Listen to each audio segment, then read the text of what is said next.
Hey guys, this is Rachel for week 3 of Art with Rachel with Mercy House. I'm going to go ahead and give you this list ahead of time, so if you want to listen to me as I kind of explain the items and then push pause and go on a hunt around your house to find these items. The first thing you're probably going to need is a printer. You're going to need to print out an item that we're going to be using, and so I'll kind of show you. You're going to look for something that looks like this depending on what you want. It doesn't have to be a bunny, that's just what I'm going to show you, but if you're going online, you want to Google something that says bunny outline. You can add clip art. You just don't want anything that has a lot of details on the center section. If you feel like you can just look at it and then draw it, you can also do that, but for those of you that want to be able to trace something, then you're going to need to print it out. Now the other thing that you're going to need is a paper plate. It can be any kind of paper plate. We just need something that has some thickness to it, and so it can also be cardstock. So either one of those would work. We're going to be needing an Exacto knife. I'll be demonstrating with a box cutter, but kids, if you're listening to this, you want to make sure you find an adult in your house and make sure that they know that you're using that sharp tool, or the adult can do it and then pass it to the kid during that part. Next thing you're going to need is Q-tips or paintbrushes. You want a paintbrush that has really short bristles, so we're looking for something that we'll be able to kind of dab or make dots with, and so that's why Q-tips are really good. Look for paint, any kind. It can be tempera, acrylic, whatever you have would work perfectly fine. While you're using that Exacto blade or box cutter, you're going to need something to cut on top of. You definitely don't want to be cutting directly on top of your table or floor. It will scratch it up. And so if you have any kind of book that has a nice thick cover on the back, you can see it's a nice real thick piece of cardboard. You can even see that I've been cutting on mine.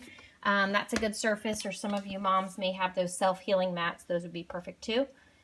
Grab a pencil and a Sharpie, and then the last thing you're going to need is your creativity when we start to add paint to this.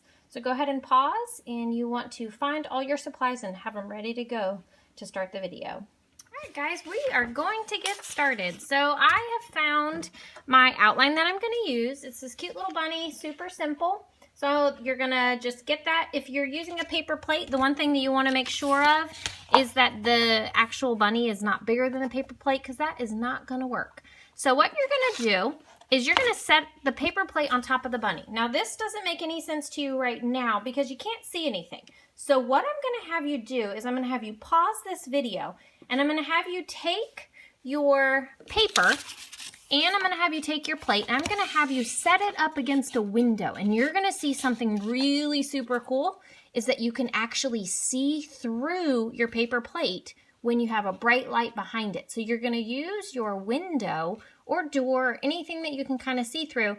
You're going to use it as your light table, and you're going to actually take your Sharpie or your pencil, and you're going to trace your animal or whatever it is that you chose onto the paper plate. So go ahead and pause me, and you're going to go to your window and trace. All right, now when you come back, it should look something like this. So I put my paper plate underneath, and then I was able to trace out my little bunny just like this. Now this is when you're going to need that self-healing mat or your cardboard, because what we are going to do is we're going to set that underneath our paper plate like this, okay? And then what you're going to do, again, I told you I was going to use a box cutter, but you can use an Exacto blade. Parents, this is where you want to supervise, or you want to do this for the younger kids. Now, what you're going to notice is that when I'm cutting, I'm keeping my extra hand always away. So when I'm cutting, my other hand is way up here so that if I slip, I'm not going to cut my hand. That's really important, okay? So you're going to see me turn my plate a lot so that I always keep my extra hand away from the blade. So when I'm cutting, I'm going to go ahead and I'm going to actually cut right on that line. And it is okay, you guys, if you don't match perfectly on the line. Sometimes those little corner edges are going to be a little hard to cut, and that's okay. So you're going to go ahead, and you can see how I'm rotating my plate around. That helps me always cut away from my hands. That way my hands are never down here and I'm never cutting towards them, okay? And I'm going to keep cutting And I'm gonna work my way around, all the way around this outline. Now you wanna be careful because I'm gonna show you that you can actually use both pieces. We're gonna be able to use what we cut out and what we actually have left in the plate. Now, if you're wondering how this connects to Mercy House, last year we took a trip, and one of the activities that we did with the girls in Rahema House was stencils. And if you are a mom and you've got one of those crickets or silhouettes, you can actually use that and create these stencils to be able to use. But we made a bunch of stencils before we left, and then we showed the girls how to actually print those stencils. And that's how a lot of our greeting cards are made at Mercy House. And so you can actually go online to our website, and we have tons of examples of our stencils that the girls made in Kenya using a very, very similar method of stenciling. And that's how we make those greeting cards. And so when you buy those greeting cards, you're actually supporting those girls. Now, what you're noticing is that I actually did have to go around twice just to make sure I was fully cut through my paper plate. And so you might end up going around twice just to make sure everything's cut out. But remember, you see how I'm always keeping my hands away from my blade. I'm gonna kind of check. Oh, look at my bunny, starting to come free. One more little space. I'm gonna, one more little cut, and then he should be free. There we go. And I have two pieces, and I'm gonna show you how we're actually gonna use both of these pieces. All right, so I've added a piece of white paper underneath my stencil, and I'm gonna show you how to use it doing the actual paper plate. And so this is where I'm gonna have this little guy, and I'm gonna scoot him to one side of the paper only because I'm gonna show you both methods on the same piece of paper. And this is where I have found some paint. Ooh, lots of paint. Any kind of paint would work. Dig through that craft bin and see what you have. And I'm actually gonna show you using the Q-tips just because I'm pretty sure we all have those.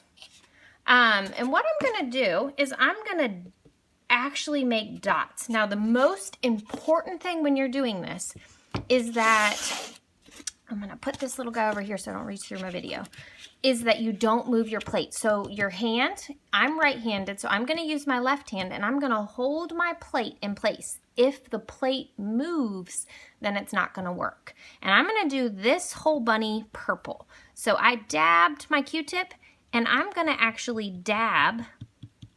I'm not painting like this. I'm going up and down, I'm dabbing. If you took an art class in school, you might have heard your art teacher say pointillism or dots. And there's lots of artists that actually do this. And I'm only going up and down. Now for those moms, some of you got into that where you stenciled on the walls, same thing. So if you have any of those old flat brushes, those are actually all really good. And I'm gonna go ahead and I'm gonna work my way around.